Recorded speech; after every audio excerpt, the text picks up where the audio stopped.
Welcome to Cover Book Beat. I'm your host, Roger Nichols. We're pleased today to welcome back award-winning author Dan Hendrickson. We talked to him recently about his book, The Living Legend, which was a prequel to a trilogy, which includes The Last Enemy, The Good Fight, and The Commander. We mentioned he's an award-winning author. What really impressed us is that he's won those awards in genres as different as westerns, military fiction, historical fiction, and women's fiction. He's native of Sheridan, Wyoming, and comes from a literary family. Majored in journalism, but his interest was drawn to volunteer Christian ministry work throughout the United States, having earned a degree in practical theology along the way. He's also well-versed in the secular world, having worked in law enforcement as an emergency medical technician and firefighter. He also helped run a martial arts school where he was a senior instructor. He and his wife own auto detailing shops, and all of which brings us to today's book, Brandy, Ballad of a Pirate Princess. We're very pleased to welcome back Dan Hendrickson. It's great to be here, Roger. Thanks for having me on again. Yeah. As the title indicates, this is a work about pirates, and some have said it's Pirates of the Caribbean with a feminine slant. Yeah, I think it's a little bit more serious than Pirates of the Caribbean. There's a lot of fun in the book, don't get me wrong, but I try to keep it historically accurate as far as what was going on at the time in the 1830s, 40s, and 50s, which is what this is about in the Caribbean. And it centers around the abolition movement that happened down there back then. And it's about picking up runaway slaves off the coast of Florida and different places in ships and bringing them to maroons around the Caribbean. And one thing I was interested to find out, and I didn't know much about it either, everybody knows the United States about the Underground Railroad, which took these runaways north to freedom. But not many people are aware of how many ships there were out there back during the pre-Civil War days that were picking up runaways and bringing them to maroons, and it's their settlements by former slaves that they would even get together with some of the natives and they would form communities, and they would call maroons, and that's where they would live free. And these ships volunteered to take these people to freedom, and it was quite a dangerous adventure. And so what I did is I pitted these abolitionists against some pirates. Mm-hmm. Very interesting. In fact, there are multiple factions here. You've got the runaways, you've got the pirates, you have the good British folks and the bad British folks, and all kind of mixing together and working at cross purposes. Fascinating. Do you plot this out ahead of time, or are you a pantser or a plotter, as they say? I'm a little in between. I got to know the end of the story. I think I shared that with you last time. So I know where my story's going. And I know, I know what I wanted to do with Brandy, where I wanted her to end up. Getting her there and helping her develop to the point that she could be there. That was where the story really came in. And I'm glad you brought up the British Empire thing, because I'm working on a sequel to Brandy right now. And I'm really getting deep into that. And I tell you, it was an empire. It was huge. It was the largest empire in the world. And, they really had a lot of division there. This was right when the power of the monarchy was starting to be limited in the British governmental system, where the House of Commons and the House of Lords were taking over more of the power and more of the what Queen Victoria could say and make happen. It was all because, King George, the one who we fought the Civil War, not Civil War, but the Revolutionary War over with, kind of lost his mind and did some pretty crazy things. So they started limiting the monarch's power. So Victoria was not sympathetic to slavery at all. She wanted it gone. She wanted it abolished. She wanted it out of her empire. But there was a lot of special interest inside the British government, and especially business, that didn't want to see it go because it was such a cash cow to them. I mean, it made them a lot of money. Indeed. And what's interesting is you point out that her consort, the beloved Prince Albert, was more interested in fomenting problems between the North and the South, figuring that a civil war would exhaust the Americans and they could re-seize the colony for the crown. Right. Well, you got to remember they just fought two wars trying to get the colonies back. You had the War of 1812, then you had the Revolutionary War, and they lost both. and for pretty silly reasons. I mean, they just didn't have the resources to send at the time. I mean, I kind of see God Almighty involved in this because the reason we won the War of 1812, and the reason we won the Civil War, we shouldn't have. The United States should not be a free, as massive as the British Empire was, we shouldn't have won, but we did. And so the next one that they were looking for was for us to demolish ourselves in a civil war, and they were just going to come in and mop up. Yeah, fascinating. War. And people forget that in the War of 1812, they actually burned the White House. They Hmm. attacked Washington D.C. And yeah, and I'm living in Lancaster, Pennsylvania, and that is one of the temporary houses for the government at the time. They came here and established, government for a couple of days or weeks, and as they were on the run, you know. That's a great thing to look at during the Civil War when, or not the War of 1812. Sorry, they came through Pennsylvania. And they had to stay at different places when all the British forces were after them. yeah, and as I recall, so for trivia buffs, I believe that President Monroe actually commanded a battery in the front, being the only president I think ever to lead a battle while in office. So Wow. interesting. No, I didn't know that. That's pretty cool.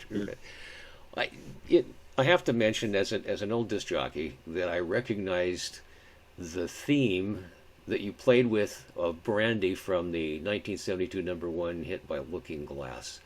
Uh, it was I was going, well, it sounds really familiar. Why is this Yeah. familiar? And then I got to uh, the braided chain made of finest silver from the north of Spain, a locket that bears the name of the man that Brandy loved. I went, that's it. That's what this is all Yeah. about. You had fun with that. Oh yeah, I do. And one of my inspirations for writing is music. I like listening to music, and it just makes me think of stories. And so a lot of Brandy came from that song. Well, I'll admit it. A lot of Brandy came from that song. Not totally, but a whole lot of it. And she was a lot more than just a barmaid, as anybody who would read the book will see. But Oh she was a yes. barmaid, and she did fall in love with a sailor who loved the sea. I think you even quote the line "My life, my love, my lady is the sea" in there. Yeah, toward Yeah, the end yeah. of it. Yeah, Good point. Yeah. yeah. There's some nice Easter eggs in here as well. And here's one that I don't know if everybody will catch, but at one point there's a battle between some of the slave owners' hired hands trying to get back their slaves, Hmm. and a Nathan Bedford Forrest shows up there. Hmm. He was later be a Confederate cavalry general and the first Grand Dragon of the Ku Klux Klan. And I think you don't mention the Bedford, but you mentioned Nathan Forrest, and I said, "Aha, that's it's the right place That at the was right him. time." Yeah, yeah, Yeah. I think I made him a major or something like that yeah. in that He was story. And he was trying to round up runaway slaves down there in Florida, Florida. and Yeah, he yeah, was working with my main bad guy Don LaMoche. yeah, So yeah, that was fun. And that's part of the research you do when you want to do historical fiction, and that I really enjoy. I think we talked about this with my last book. yeah. You get so many different scenarios and stories that can come up, and so many different things that you can add to your story as you do the research. I mean, it's just like it's wild because there's so many blank areas. The history books don't cover everything, and so there's a lot in there you can fill in if you keep it small and kind of localized. You know. And that's what I did with Nathan, and he just had a very small part in it, but a very key part. Hmm. And really, I got to show one of my main characters medal in that scene because Ralphie, who was the midshipman, who was like 7 or 18 at the time, he had to take control of the ship, and he had to get it in place to save his captain. His captain was retreating onto the beach and to the ship while all these cavalry, Southern cavalrymen were chasing them and trying to hunt and kill everybody. And Ralphie basically saves the day. Yeah. So that was a neat part and a real pivotal part in the story for him. Which reminds me, you have a lot of interesting characters that are very three dimensional, rounded out characters, um, including the Shaolin monk, Shang, Yeah. Devante, Ralphie, Nassim, the Admiral. All of these people, nobody acts the way they do because, oh, I have to have this plot point covered. They act out of their character. and it's really Mm. fascinating to watch the characters interact that way. Uh, well, thank you. Yeah, that was a lot of fun developing those characters, and again, it comes from research and reading other books and stuff. I loved the Horatio Hornblower series by C.S. Forster. I loved them, and my dad loved them, and my son loved them, and we read them, a lot of them. And a lot of the English, British naval stuff comes from those books. And my Captain Joshua, whoever later became Admiral Joshua, there was a lot of Hornblower in him, Hmm. both in him and John Edwards. And it was just, you can draw from so much from all these different stories and these different things. And it was fun. I mean, like I said, I'm working on the sequel now, and I'm getting so much more information of that time period, and I'm drawing so much more, and I'm really expanding on our Shaolin monk Hmm. and some of his stuff. And so it's going to be really cool. That's interesting. I sense a series coming here because the more Well, you I do it, the was more you're going to write it. Well, yeah, because it's been so popular. I've written two books since Brandy. I wrote The Living Legend, and then my next book, The Magi Apprentice, is at the editors right now. But I got so much attention to Brandy that everybody wants a sequel. And the way I ended Brandy, the last page or so, you really could have just stopped there. I mean, but everybody wanted it, so I got it 10 years later. They have kids, and they're still out fighting bad guys. Uh, So I look forward to that, absolutely. Well, part of it also, I have to say, is there's some really nice writing that, how shall I say it? Some writers just say, look how clever I'm being. And some, mm, in the flow of the story, end up with a beautiful sentence that just resonates with me. And one of the ones I would like to quote, he says, as to care, to love, to protect, and to rely on friends is more powerful than rage. Rage only sees an enemy in front of its face. Love sees everything. That's a beautiful thought, and yeah, one we need to think more these days. yeah, yeah. I mean, that's really a biblically based idea, Hmm. especially from the New Testament. And I've been involved with martial arts most of my life, and even if you go into competition, and I've talked to people who have been soldiers and have gone into combat, and it's the same thing. You have to control that rage. If you don't control it, it'll control you. Yeah. And it's very powerful, and it can accomplish a lot. And I've seen it in the ring myself, and I've heard about it from soldiers, but it also can cause a lot of damage. And so what I had the Shaolin priest monk do was teach Brandy to control her rage, because her mother in the beginning of the book was teaching her how to use her rage as a weapon. Yeah.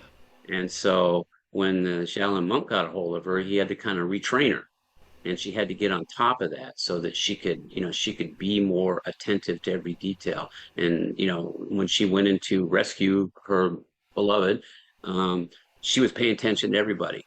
She wasn't just trying to destroy the enemy. She was in there to rescue the ones she loved, but she also was in there with her friends, and so she was protecting and leading them at the same time. So yeah, that had a big tie-in with the whole story. That was Brandy's path from being a bloodthirsty pirate to being an abolitionist with a cause. Which is interesting because having that arc lets you play with the pirate motif and play with the Hmm. good guy motif and Yeah. realize that not everybody always stays what they are. They change and grow and Hmm. hopefully get better. And Yeah, that's what happened to Brandy. yeah, absolutely. Oh, speaking of DJ stuff, I noticed that her uncle changed his name from Skinner to Skinnerd, spelled the same way that Leonard Skinner, the rock band, did. I wonder if that's just a little something you put in there. Oh, I no, I think that was just a way of. I think that was kind of funny, because Skinner to Skinner. I think that I was trying to show his character as an old ruffian pirate, and he didn't want to really put too much thought into it, and so she dyed her hair, but she kept her name, and all he did was cut all his hair off and changed his name a little bit. So there was really actually some supposed to be some humor there. Yeah. Like really, that's your fake name. That's Well, what and you're hiding under. yeah, You know? and then the name they give to the restaurant, the inn, Katrina's, yeah, but yeah, itself may have been a clue tavern, if somebody was paying attention as well. right. Um, just so much good stuff going on in here. Um, oh, when you play with the pirate tropes a bit, there's a walking the plank. There's a pirate with an eye patch and a hook for a hand, which I Right. love, and but it's not artificial. It flows organically from what you've set up in the story, and that's what makes it so cool. It's like it's embedded. It's not slapped on. Oh, nice. Yeah. Well, thanks. Yeah, Brandy. I always tell people Brandy just kind of flowed out of me, and I think it's because I just love those stories growing up. I loved watching movies about pirates. I love Treasure Island. I love reading Treasure Island by Louis Stevenson, and it was and seeing Errol Flynn doing Captain Blood and different things like that. I mean, when I was a kid, I eat that stuff up. And I got into the whole drama of it and all the romance of it and everything else. All those guys always had a romantic connection or something, some kind of romance they were fighting for. So you couldn't have a pirate story without a romance, as far as I'm concerned. Yeah. And so when I wrote Brandy, it was like it was so simple to draw and all that because it's really something that I really love watching. I love watching those kind of drama and stuff. Well, and I think that love comes through because you're treating a subject with respect. There's some humor, but it's not comedy. It's not a Right. slapstick farce or anything. It has some humor, but again, it's got some real messages and some real growth and change. That's what a novel is all about, how people change. And I also wanted to mention I'll call it the parable of the mother cat and the kittens Oh on the yeah. streets of Kingston, which plays into a teaching moment for the characters. Well, we're all kind of acclimated to Mr. Miyagi and his teaching on how he taught karate and the Karate Kid and Cobra Kai and all that. We're all a little bit, some of us older folks are a little bit acclimated to how Kwai Jane Kang learned Kung Fu in the movie Kung Fu, in the series Kung Fu. And so, having been involved with martial arts most of my life, now I'm going to tell you, most martial art teachers aren't that elaborate, but you love the romanticism of it. Okay. And, so thinking through a Chinese grand master, Shaolin priest, like I made Zhang Yang to be, and him want to teach Brandy the importance of controlling her rage so that she can protect the ones that she love. I have like a couple of rabid dogs attacking a mother cat with a bunch of kittens. And so they're going through Kingston. They're actually leaving Kingston to go on a hike to get to a dock. And she's about ready to go there and shoo the dogs away. And he pulls her back. He says, "No, watch, I want you to understand what's going on here." And the mother cat gets in a corner in front of a wall, and she protects all of her young behind her by scratching and biting and getting the dogs in it. And it's so close quarters that only one dog can get in there at a time. So she keeps them at bay, and she's scratching, she blinds one of them, all that kind of stuff. But she's able to protect her young until some other cats show up, jump over the wall, and attack the dogs and run them off. Then Zhang uses that as a teaching point. He says, how did Mother Cat know that allies were close? How did Mother Cat know to protect all? Why didn't she sacrifice one or two of her young and get to safety? And da da da. And he says, because she loved all of her kittens and she wanted to protect them. And so that's the kind of thing he was trying to build into Brandy, use her skills, use her abilities that he's taught her to, protect and to help and to rescue, not just rage, to go after one dog and try to kill it. Yeah, and it fits so beautifully with the what goes on later with Mhm. her change in attitude and growth, personal growth. I would have to say. There's something. I finished the book and I said, I know why I like this. It's satisfying. It really the story goes in a not in a totally predictable manner, but in a logical manner that flows naturally and rounds out to a beautiful ending. And it felt good, and I can see why people want more of that because I Mm. certainly do. So get busy on that Okay. if you would. Yeah. Um, I just also see this as a movie. I could see somebody picking this up and and give me maybe a whole franchise out of it. Well, I have a friend who I trained martial arts. I trained in martial arts back in the 80s. His name is Troy Miller, and he's a very active uh, stuntman for Hollywood. He just got back from Jamaica doing some kind of a movie down there. He couldn't tell me what it was because it's all hush hush right now. Yeah. But I actually interviewed him last year on my podcast talking about the old days because we studied under another guy who was a Hollywood stuntman and choreographer by the name of Bill Shunt. He was our Sifu. He was our both of our trainers. And that's the one thing that Troy said to me. And he's had I had a couple of my books, read a couple of my books, and he said that like Brandy would make a great movie. I said, man, you're in the business. Yeah. So Give me some names. Give me some yeah, contacts. Yeah. really. Or just But give somebody my book. I don't know. yeah. I don't know how to pitch to those people yet. Maybe someday I will. But yeah, that'd be great. I'd love to see it as a movie. I mean, when I was writing it, it was playing out as a movie in my head. Mhm. And I was just thinking this morning. I think Scarlett Johansson would be perfect for Brandy. Um, but I'm You're sure that right. yeah, Yeah. she's got the moves. She's got the charisma. hmm But There's another woman, and I don't know her name, but she played on Badlands on Netflix. She was the red-haired Baroness. uh, And her martial arts are superb, and plus she's also got that fiery green-eyed look and all that. And I should look up her name so I have it available to me. But I always thought she'd make a great Brandy too. right, right, right, indeed. So this is always something I ask is from people that are writing, which turn out to be series, because this is going to be at least a two-book series. Do you have the ending of the last book in your head as you start? Well, you're going to force me to reveal a secret that most Oh, people could see if they read all my books. Brandy does tie in to the rest of my books from a oh, family point of view. If you remember what's John's last name, John Edwards. Then up in my Last Enemy series, you got the whole Edwards family in modern day. So let me just say that the master swords in both these books are going to play a big part into bringing those two stories together.